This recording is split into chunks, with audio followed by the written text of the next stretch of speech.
you have more people that are unemployed than those that are employed in all the provinces except Gauteng in the Western Cape. It is a recipe for disaster. We can't continue on this trajectory for long as a country because the high levels of domestic inequality that we have as a country, breeds social instability.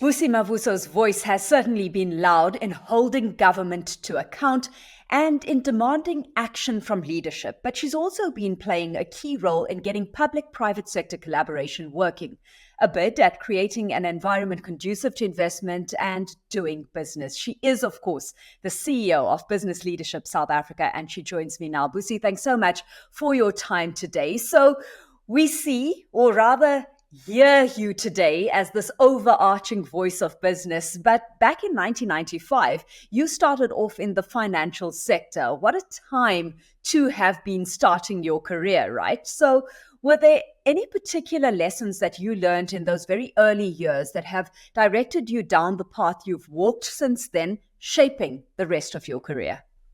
Yeah. So that definitely has, probably maybe not at that very early stages of my career. I think I really got my shaping, or rather, I got the real lessons and the serious tests of leadership around my early years at the PMF, which really required me to come out and be comfortable, I think, with what I believe and to stand for what I believe in.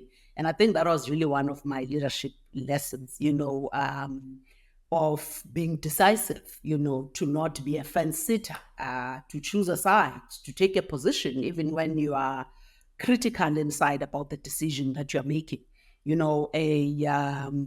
learned very early on, that a lot about leadership is about standing your ground. And there is a lot in it about choosing to trust the confidence that others have in you. Because I guess, in my position, Alishia, I get to be challenged so much such that you sometimes doubt some of the decisions, that you are taking as a leader, So I think being decisive and standing for something was one of those critical decisions that I think I learned early on in my career. And that is a decision that has actually carried me through, up until now. That is the decision, or rather the leadership lesson that has given me the fortitude, to push through, even when it's been difficult, for me to do so. It is a decision that has enabled me to withstand, whatever gets thrown at me, because there is a lot that I get, a lot of flack that I get, in the position that I hold at the moment. But it's all worth it, and I wouldn't trade it for anything. And that in part, Busi, answers my next question to you, but I'm going to ask it nevertheless. I mean, what stands out charting your career path, particularly over the past 15 years, is that you tend to work for organizations that focus on more than just earning a profit. The Black Management Forum, as you alluded to, now BLSA. What's the attraction for you to organizations like these? I think these are organizations, Alishia, that geared towards changing South Africa for the better. These are organizations whose mandate, for instance, at BLSA, is to ensure that we make the environment within which business operates a conducive environment. It's a huge mandate, tough mandate, because you are not in full control, of changing the environment, which therefore is really challenging for you as a leader, because you get to be thrown in a very challenging space where you are a leader leading leaders, where you actually have to sit across the table from stakeholders who have competing interests, diverse views, where each stakeholder is representing their own constituency and trying to drive their own agenda. When it often becomes very apparent to me as a leader in those instances that you are not a homogeneous group, as stakeholders, even when you are trying to drive the same agenda. You are certainly not like-minded. And as a leader, you don't therefore have a latitude of holding a standard narrative. So holding different perspectives becomes important because it is about appreciating that you are trying to lead a complex and an interconnected system that you alone cannot resolve.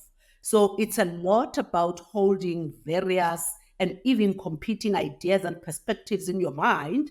And it's about listening to, it's about considering and extracting value from diverse viewpoints. It's about learning that you share more similarities with your so-called enemies than differences. So it's yes to have a point of view to start a discussion, but you have to have an obligation, or rather you have an obligation of ensuring that you hear everyone's voice and get everyone involved, because consensus building, becomes key in those spaces when you're trying to drive that agenda. So it's really testing, it pushes you to the limit, and it takes a lot, out of you. So it's actually very interesting, and I really, really enjoy it, as challenging as it is. As challenging as it is, those are the operative words there, Busi. So you've talked us through, your role as CEO of Business Leadership South Africa there, but perhaps let's simplify that a bit. What does a day in the life of Busisiwe Mavuso look like? It really differs. There is a lot of engagements with different stakeholders. I get to meet with leaders of industry a lot. I get to meet with groupings from civil society. I get to meet with a lot of ambassadors, interestingly enough, ambassadors and those teams who are trying to come into South Africa, teams from different countries, embassies who are trying to come into South Africa, who would like to hear our views, as business, in terms of how we see the landscape of South Africa, who are trying to understand through your own lens and through your own initiatives, and trying to understand the headspace of business. It's also about articulating the voice of business in the public domain. It's also about pushing back on a whole lot of things that we don't find acceptable, as business, in the context of where we find ourselves at the moment, especially Alishia. It's a silly season, for instance, where there is a lot of populist, agendas that are actually being driven, populist agendas because of 2024 that is coming around the corner. So there are a lot of policy decisions that are actually being made, like the NHI, that business has to push back on. There is a lot that is happening that business doesn't agree on, and you actually have to be that voice that pushes back on that, but because the environment within which we're operating is fundamentally broken.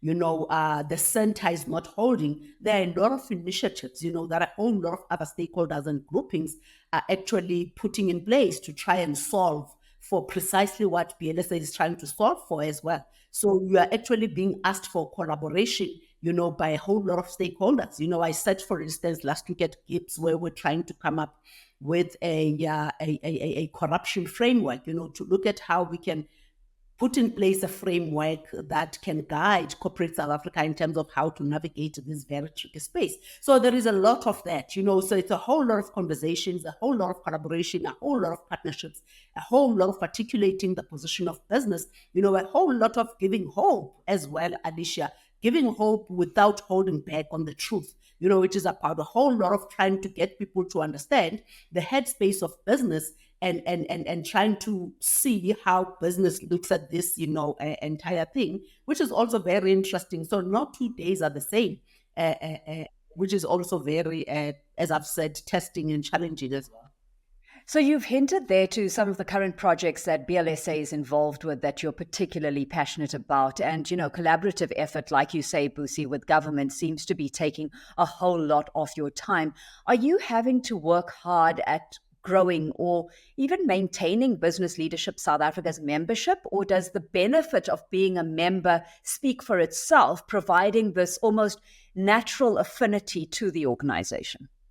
The benefit of it speaks for itself, Alicia, but I think there is no denying that we live in a very tough economic climate at the moment, where the people with disposable incomes who can go into the businesses that I represent to buy their goods and services are shrinking by the day. An environment where, because of the tough economic climate, people are being very careful about how they spend their money, which impacts the bottom line of businesses. So as if it's not enough, that we've got a tough economic climate, the profits of businesses are not only just impacted by people buying less and people being careful about how they spend, it's also being impacted by the fact that ours is not a conducive environment. It's impacted by the fact that you have to come up with your own solutions of keeping the lights on, of making sure that water can come out of your taps, of making sure that the transport and logistics, crisis that we have in this country is taken care of. So the cost of doing business is difficult. So business is getting hit in a whole lot of different directions, from customers being less, whom they are servicing, but from also having to pop out money to put their own solutions in place, which means when you look at your income statement at the end of the day, you have to carefully as a business look at what are those expenses that you actually have to let go of. The first line item will obviously not to be to retrench workers. So the first line item would be, the membership affiliations like of BLSA and BUSA and all the industry bodies that are out there. As much as you understand, their value, but you still sit with that tough decision as a CEO. So we sit in that tough decision, and tough environment as well, as the business community. And you would remember that we're sitting with this partnership that we have with government, where business is, putting out resources in the form of money, in the form of capability, in the form of skills, in the form of knowledge, to try and help government on the three areas of energy, transport, and logistics, and crime and corruption. And it is not just those, business is plugging in a whole lot of areas as well. So, which means the very same businesses that are sitting with less customers walking through their doors, that have to make their own, interventions and solutions in terms of energy, transport, and logistics, also have to give out money to help government to be a functioning state. So let's agree that business is being called upon to do a lot, at the moment. And I think it is tough, all around. So it is a tough environment, absolutely. Busi, bottom line, what are your ambitions for South Africa as the CEO of Business Leadership South Africa? But I guess in your personal capacity as well as an average South African.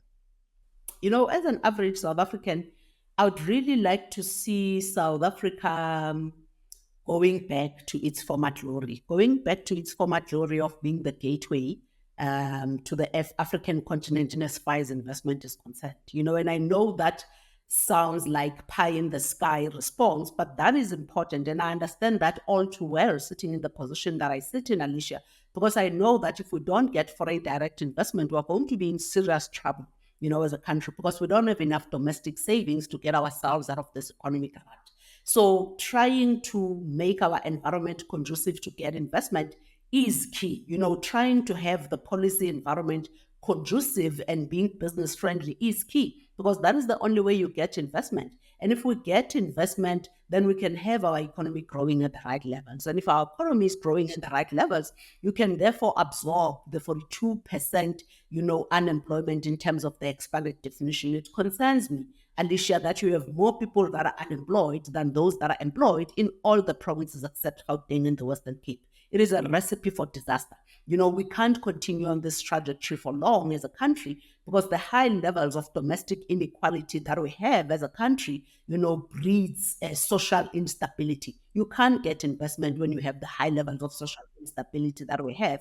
So I think I'd really like to sit in a position where we no longer have a 70% youth unemployment in terms of the expanded definition and a 42% unemployment in terms of the expanded definition, because I know that makes us less unattractive, or less attractive as a country. But it also just means, you and I, as ordinary South Africans, can walk around freely, and the quality of life that we should be having as ordinary South Africans, we can never get access to that when so many people are struggling with what to go or with what to have, in the evening as they lay their heads to rest. Yeah. So, Busi, before I let you go, if you were an investor with deep pockets, where would you be putting capital to work right now? I think there is a lot of opportunity in investing in the alternative, the embedded generation. The IPPs at the moment, I think, is a worthwhile project. But I think also buying government bonds is very lucrative, at the moment, because of the cost of debt, in South Africa at the moment. So government is paying a lot for their debt. It's unfortunate because it means, that the South African public is actually, and the South African government is going to become poorer, because of the high cost of debt that we have at the moment. But I guess as any investor, buying government, South African government bonds is very lucrative at the moment. And I think from an investment perspective, it will definitely be on the many energy projects that we actually have, as a country. I think that's probably maybe where I'd put my money. But I think the reality as well, Alishia, is that the East Africa is eating our breakfast at the moment. So a lot of investors are finding East Africa a more worthwhile proposition for investment than what South Africa is. Our climate is just not a conducive one for plowing money into this country. And you've said so many times, Busi, before that capital knows many addresses and not just the South African one. Let's leave it there. Thanks so much for having joined us on Smart Money today. Always a pleasure catching up with you. Busi Mavuso is, of course, the CEO of Business Leadership South Africa.